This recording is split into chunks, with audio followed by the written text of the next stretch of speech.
We're joined by forensic consultant. He's also the founder of Forensics for Justice, Paul Sullivan. Thanks very much for coming into studio, Paul. What's your response, first of all, to what we've just heard from Leranzu, what Khomotso Phahlane had to say in court today, that this whole situation with his arrest today is in fact just a setup? It's a process that's designed to humiliate him, and it reeks of point scoring. Well, you know, I think all criminals have to come up with a story to defend their criminal conduct. Eventually, when they're brought to justice, you know what Jackie Selebi said to the court over a period of a year and a half was that he was in court because Paul O'Sullivan had a vendetta against him. Phahlane's been saying this now for, I think, 3 years. So it's got nothing to do with a vendetta. Forensics for Justice is out to clean up the criminal justice system. That's very clear on our website. We've made it crystal clear. We're a charity, and we're a charity that doesn't pull punches. If you're involved in criminal activity, especially corruption using state resources, and we get wind of it, we're going to investigate it, and you will face a justice system. And it doesn't matter who you are or how high up you are in the police. This is now the second chief of police that we've been involved in taking down, and I have absolutely no doubt, without going into the merits of the case, that at the end of the day, the courts will make a relevant decision and justice will keep turning. But Mr. Phahlane, if he and his corrupt colleagues in the police had been doing their work over the last few years, state capture as a project of a large criminal syndicate would have failed 4, 5, 6 years ago. But they had captured the criminal justice system first. And they had people like Phahlane and Khomotso, Abrahams and many others, Jiba, Mwebi, Mdluli. All these people were in the pockets of the criminals. And it's because of that that this country is in the mess it's in today. Your blackouts today, you can blame on people like Phahlane. If they were doing their jobs, they would have been chasing after these criminals instead of lining their own pockets. Well, that's the thing about it, isn't it? Is that whether or not you have a vendetta against any of these people, at the end of the day, the court will consider forensic information it has before it regarding these dodgy deals, these dodgy tenders with millions of rand. Well, that's exactly the case. We got wind of this. Strangely enough, we first got attention on this company, Traffic Law Enforcement, they call themselves, and they supply blue lights.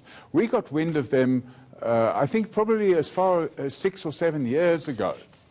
And what happened was I met with a disgruntled staff member who had left, who gave me a whole lot of photographs of what was going on at the company. But I couldn't get any further evidence. So I took all that information and I parked it. And then with the Phahlane investigation, which we started now, it's more than 3 years ago. Okay, so the docket, in fact, that I opened against Phahlane was on the 23rd of February 2016. So that's 3 years and a week ago. So after I opened that initial docket against Phahlane, we started getting more information. When it went out in the media, other people came forward and they gave us information. Last year, we were contacted by somebody from this company, Traffic Law Enforcement. Now, this company was clearly, I remembered my previous contact with them. So I dug out my old files. And then what we did, we decided to infiltrate. So we got a person, we trained him, and we put him inside the company. So we are absolutely 100% satisfied that the information that we have received, which we've immediately passed on to IPID, so we've not made any decisions about when or how Phahlane will be arrested or charged, or well, you can't, or the other pillar. Yes, pillar. But Phahlane seems to grant me this this supreme power that that I've changed the name of IPID to OPID. You know, what he doesn't realize is I don't have any vendetta against him. I've never met the man. I saw him for the first time in court. Despite the fact that he sent dirty cops after me to kidnap my assistant and to, or my attorney rather, and to have me kidnapped and arrested on fake charges, and attempt with dirty prosecutors to have me charged with, I don't know, 30 or 40 charges of racketeering. And anybody can see from my bank statements I'm not involved in any unlawful activity. I might occasionally park in the wrong place and get a ticket or something like that, but I'm not engaged in any wholesale fraud and corruption like Phahlane and his accomplices are. So now he's talking about the sort of coincidence around Robert McBride, the decision that we saw in Parliament yesterday, and then his arrest, according to him, comes just hours later, effectively. Is there a link there in your view? Well, there is in his mind, but you know, when a person is paranoid, they create all these links. I imagine there's probably ghosts under his bed. At the end of the day, the man is delusional.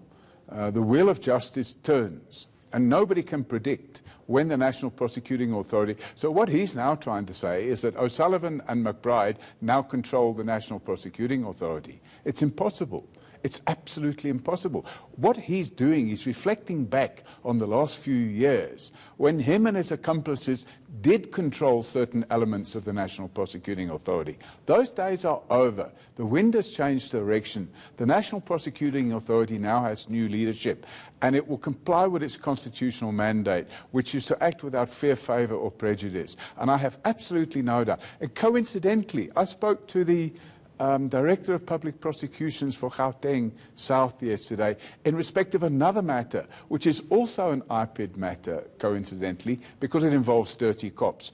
And I sent an email out at the beginning of January saying, listen, if I can't get a decision on this particular case soon, I'm going to request a certificate so that I can institute a private prosecution. And I sent an email on Monday of this week, and I was promised I would get a reply by yesterday. And yesterday I got a response saying that they will issue the charge. They have made a decision to prosecute, and they will issue the charge sheets next week. And coincidentally, that took place yesterday as well. Yep. So it's just purely a coincidence. We infiltrated this company more than a year ago. We had information coming out from inside this company over the last year. And I have absolutely no doubt that there's no link between the decision to prosecute Phahlane. By the way, he's not standing alone. Yeah. It's Pillay as well, and De Lange, and this guy, Mantata, Wimpy Phineas Mantata. So there's a whole lot of them that are going to be standing in the box together. But what's happened since the last arraignment, which was, I think, in July or August last year, when De Lange appeared in court with the other co-accused, is that the investigation went further, and our source provided us with more direct evidence, which we passed on to IPID, and the wheel turned, and that's what you see now. Mr. Phahlane is finally facing the criminal justice system. And for him to turn around to say that it's a media campaign, it's an absolute joke. This is the man that on the 21st of January 2018 spent the whole day going around TV studios.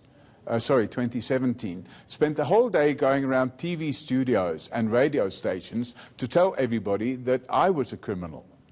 And now he wants to, despite having abused, and he had its so-called spokesman, which is nothing, you know, a police spokesman should be reporting honestly to the media.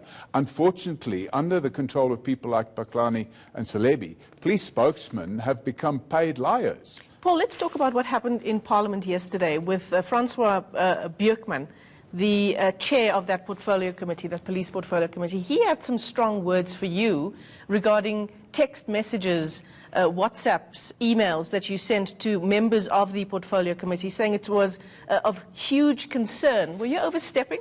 No, I've never sent any text messages, and I've never sent any WhatsApp messages. So that's a lie. And if people are saying I've sent WhatsApp messages or text messages, I invite them to produce these text messages or WhatsApp messages. So you never sent any messages saying that Forensics for Justice would conduct investigations into all the committee members, which would be published on your website? Yes, but that was an email. Right. So I've sent 3 emails to Mr. Bierkman. Remember, he's a civil servant.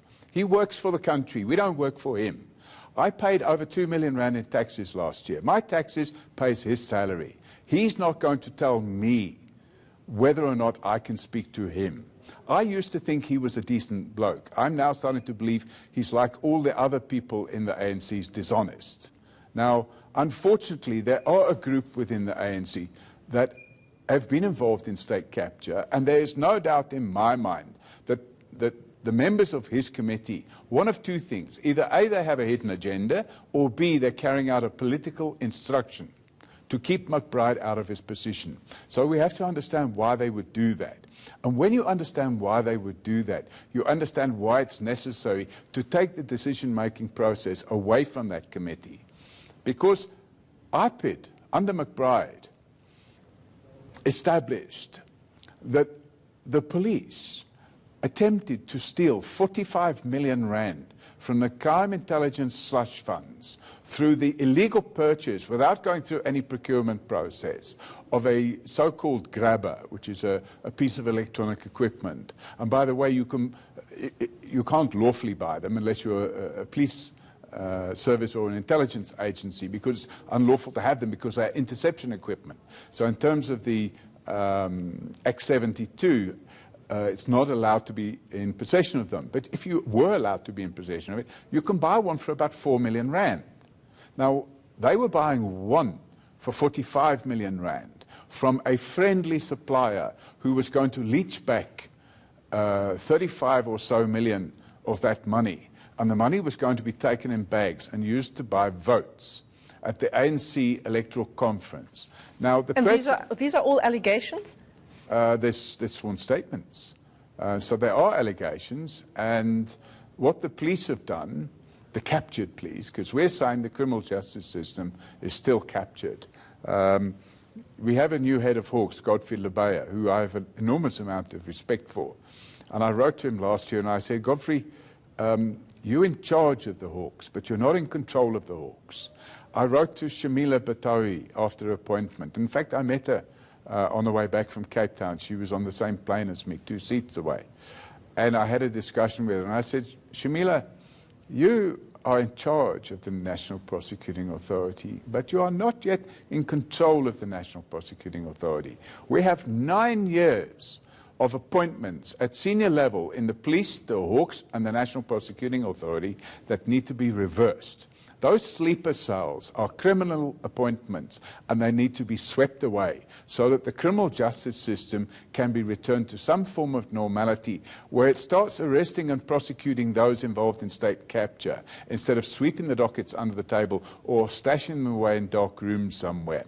And for a parliamentary committee to say that to issue a media release saying that I've intimidated, if they think I've intimidated them, they've seen nothing yet. I'm just getting started. Paul, I think we need around an hour or so more on this interview, but unfortunately we have run out of time. Thanks very much for coming into studio. Paul Sullivan is a forensic consultant. He is also the founder of Forensics for Justice, joining us in our studios here in Johannesburg.